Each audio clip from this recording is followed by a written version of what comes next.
Hello everyone and welcome back to the channel for what may just be a 5-minute controversial snippet.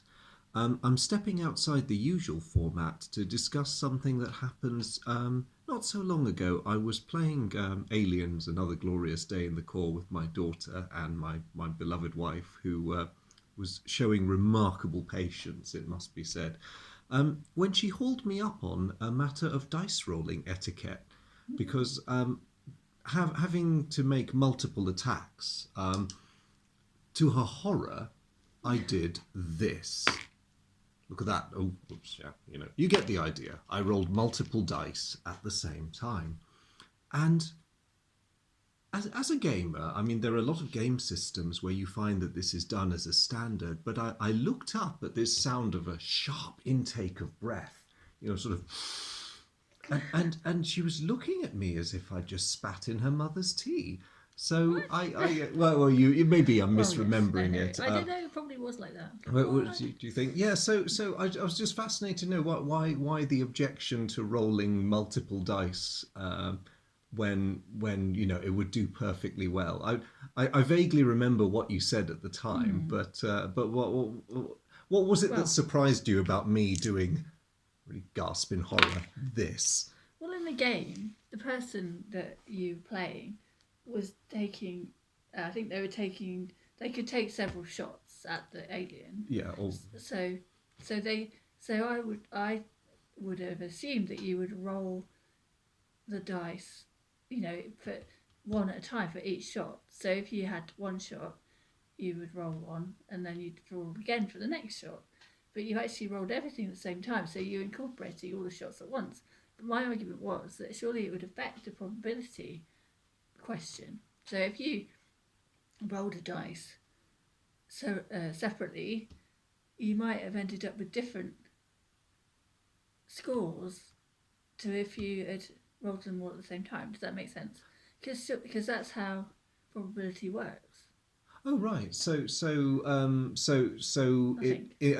the objection that it would actually adversely affect the randomness of the dice results if you roll them together? Yeah, and especially as it was separate movements as well. So so it would affect the randomness, and also the fact in the game was that you were taking, there was one movement, the shot, and then another one.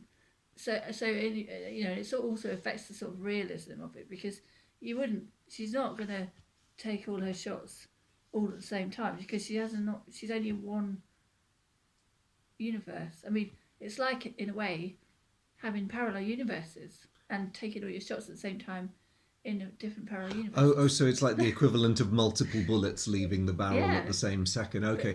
Different events in time taking place at the same time, that shouldn't be happening in a logical universe. So I think you should do every roll separately for every movement. But I can see why because you were saying, it saves time and you get the same result in the end, but I'm not sure you do get the same result in the end. Oh, okay, that's interesting. Just to clarify for people who are familiar with Another Glorious Day in the Core, normally you do roll sequentially in most circumstances. However, my daughter is 8, so I'd crafted a much simplified version of the game based around action points for either moving or firing, which made life a lot simpler for her and ensured that she didn't wander off completely bored. So that's interesting, because there are quite a number of games out there where action points or indeed a particular unit or character statistics allow them to make multiple attacks. And it's a deliberate suspension of reality, because it models the firing of a certain number of rounds or shells or whatever in a certain period of time. But there are games like, you've never seen these, but the Great War at Sea series, where dreadnoughts can roll between 16 and 20 dice at one time. Now you could I see what you mean about the real life circumstances. If in a decent world you would count gun barrels, and also you'd calculate the firing mode that the ship has adopted. But I think I don't really think it changes the outcome if you roll a load of dice together. I'm not a statistician by Well, any no, I might means, be wrong but because I'm not a statistician either.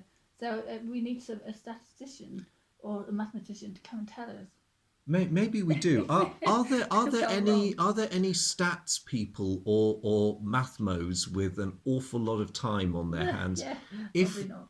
if you are of such stripe and are willing to wade in on the debate, then please leave your comments because I totally get where my better half is coming from on this one. But I'm not sure I agree about the impact on the random. I mean, yes, they bounce against each other in the palm of your hand, but you could equally argue that because of its irregularities, or indeed because of them, the human hand is not the ideal vehicle to deploy a dice or to roll it. Which Well, you actually, could, but that I mean that'd be bonkers though because you then you'd never be able to play anything. well, do you have you ever? I mean, Claire, unlike myself, my better half is someone who actually, has a life outside gaming. Have you ever encountered dice towers? No. They are actually constructs that Oh, you maybe. feed your dice in the top and they boing their way down the Oh, I tower and see. then To try emerge and in a make it tray more. to try and eliminate the human Yeah. factor, because there's always that slight suspicion among the more competitive and less honest that Do they use them in casinos? I yes, guess yeah, they well, do. some people out there are very good at rolling 12 sixes in a row. I've encountered such people before and they're highly annoying. I wish I was them, but they're highly annoying. Whereas the dice tower, in theory, eliminates or at least negates a large part of that. But interestingly enough, you can feed the dice in simultaneously to a dice tower. So, Yeah, yeah. Well, yeah. I mean, it's obviously not a problem in the gaming world. It seems, um, but yeah, it is to me. I mean, if it's a thing that is a known suspension of disbelief, I guess you just have to accept that. It, but I personally, when I came across it the other day, it was like, whoa, this is wrong. oh, what are you doing, dude? Spitting in my mother's tea like that. Oh, No, I've got to admit I was taken aback because no. well, did it show on my Yes, face? you did. Yeah, because it had never occurred to me, because I have a personal rule of thumb, unless a game specifically tells you otherwise, that if you have more than three or four dice to roll, it just makes sense to roll them together. And there are a lot of games where you see that Yeah, yeah. I mean, happening. it seems like it's a normal thing. It's just that I don't know. I know it seems a bit wrong, but it would be interesting to know if it does, if it could affect the outcome. Um, yeah, and if yeah, anyway. There's possibly a PhD in there Yeah. somewhere, and it's one that I would gladly If I was a undertake. mathematician, I'd investigate it further, but I'm not. Well, of course, in order to create the conditions